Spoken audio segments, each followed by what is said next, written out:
Hi hello everyone, welcome to my new video.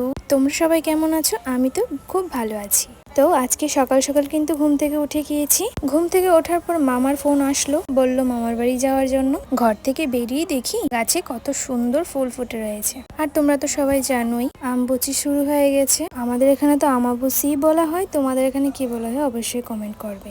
আমাবুচিতেও একটা rituals হয়, সেটা বউদের জন্য। তো যাই হোক, এই আমাবস্যার জন্যই কিন্তু আজকের দিনটা এরকম মেঘলা মেঘলা হয়ে আছে। তো আমি মামার বাড়িতে গিয়ে দেখি মামা সব আয়োজনগুলো খুলে খুলে দেখছিল সবকিছু ঠিক আছে কিনা। তো আমাকে বলছিল যে একটু লিস্টটা দেখার জন্য। তো একটু সবকিছু দেখিয়ে তারপর আমি বাড়ি আসলাম। মা বললো ছানা আছে, একটু মুড়ি দিয়ে মেখে তুই আর দিদন খেয়ে নে। তা আমি ছানা দিয়ে মুড়ি দিয়ে মেখে খেয়ে নিলাম আমি আর দিদন। তারপর মা বলছে মার নাকি শরীরটা পেটটা ব্যথা করছে। তো মাকে আমি বলেছি মা আমাকে দাও, আমি রান্না করি। তো আমি এখানে ফার্স্টে ডিমের বড়াটা করে নিয়েছিলাম। তারপরে এখানে বাবা এনেছিল মাছ, সবকিছু রেডি করা ছিল, শুধু একটু নেড়ে নিলেই হয়ে যাবে। প্রথমে একটু তেল দিয়ে বাটিতে যে মশলাটা করে রেখেছিল ওইটা জাস্ট একটু ভেজে নেব। ভেজে নিয়ে ঝিঙে আর আলুগুলো দিয়ে দিয়েছি। তারপর পরিমাণ মতো জল দিয়ে সেটাকে একটু ফুটিয়ে নেব। ফুটিয়ে লাস্টে একটু মাছগুলো দিয়ে দেবো, তাহলেই হয়ে যাবে। তোমাদের রেসিপিটা কেমন লাগলো অবশ্যই কমেন্ট করবে। আর জানো তো আমি কিন্তু রান্না করতে পারি না, মা দেখিয়ে দিয়েছে তাই আমি পেরেছি।